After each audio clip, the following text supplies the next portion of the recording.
Story जानना चाहती हूँ, बताओगे? अब ये कुछ नया लाए हैं हमारे बाबा रणछोड़दास। अरे भाई कछु नया नहीं है। वैसे तो आप लोगों को पता ही होगा, अभी कई सारे राज्यों के चुनावी नतीजे सामने आए हैं जिसमें कांग्रेस को करारी हार मिली, जिस वजह से कांग्रेस लोगों से कह रहा है ईवीएम जीत गया, आपका मत हार गया। अच्छा। अब कांग्रेस के इस बयान के बाद कुछ लोग ये भी सवाल कर रहे हैं कि यार जहां पर कांग्रेस जीत जाती है वहां पे ईवीएम का कोई दिक्कत नहीं होता है, लेकिन जहां पर कांग्रेस हार जाती है वहां पे ईवीएम हैक हो जाता है। कैसे कैसे लोग रहते हैं यार यहाँ पर। लेकिन रुको जरा, सब्र करो। अगर इस तरीके की बात आम जनता करे तो समझ में आता है, या फिर बीजेपी नेता करे तब भी समझ में आता है, लेकिन पता नहीं कुछ पत्रकारों को क्या चुल मची रहती है भाई। वो खिसियानी बिल्ली की तरह काम करते रहते हैं। कहना क्या चाह रहे हैं भाई आप? देखेगा, घबराना नहीं। आज मैं आपको एक एक डिटेल बताता हूँ और ये कान खोल के सुनिए कि क्यों ईवीएम हैक नहीं हो सकता है।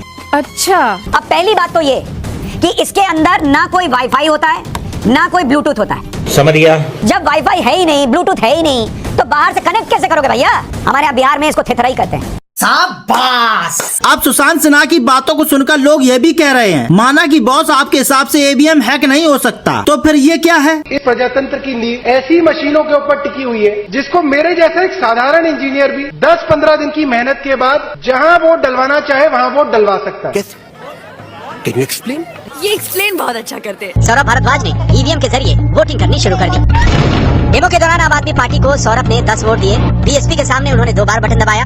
बीजेपी के सामने बटन उन्होंने 3 बार दबाया। समाजवादी पार्टी और कांग्रेस को भी उन्होंने 2-2 वोट दिए। इस तरह ईवीएम नुमा मशीन में कुल 19 वोट डाले गए। आम आदमी पार्टी को 10 वोट पड़े थे, लेकिन नतीजे में आम आदमी पार्टी के खाते में 2 वोट दिख रहे थे। बीएसपी को 2 वोट मिले, नतीजे में 2 वोट ही दिख रहे थे। इसी तरह कांग्रेस और समाजवादी पार्टी को भी 2-2 वोट मिले थे, इसकी गिनती भी सही निकली। बीजेपी को तो महज 3 वोट पड़े थे, लेकिन गिनती के दौरान बीजेपी के वोटों की संख्या 11 दिखने लगी।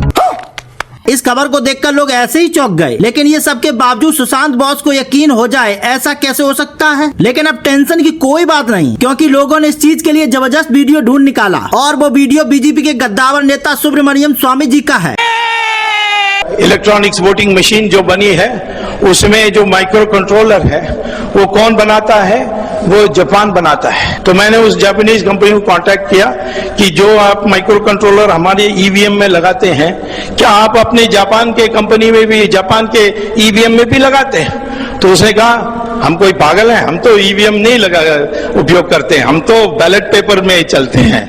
चौंक गए महाराज। हाँ। तो सुनिए, कि एक अच्छा खासा सिस्टम जो शायद ही किसी देश में हो, उसको भी बदनाम करते हैं हर बार। हाँ बेटा, लगता है तुम गू खा के ही मानोगे। जापान बैलेट पेपर में है, अमेरिका बैलेट पेपर में है, इंग्लैंड बैलेट पेपर में है, अब जर्मनी सुप्रीम कोर्ट के आदेश के बाद वो भी बैलेट पेपर है। सिर्फ हमारे देश में ये इलेक्ट्रॉनिक मशीन की उपयोग की जा रही है। अब जरा गौर करने वाली बात है, खुद बीजेपी के गद्दावर नेता सुब्रमण्यम स्वामी जी ईवीएम को गलत ठहरा रहे हैं और सुशांत बॉस जैसे लोग दिन रात ईवीएम को सही ठहराने में तुले रहते हैं। अरे बाबा, टाइम बहुत खराब आ गया। वैसे आप इन सब चीजों को लेकर क्या कुछ कहना चाहते हो? आप अपनी राय कमेंट बॉक्स में जरूर दें।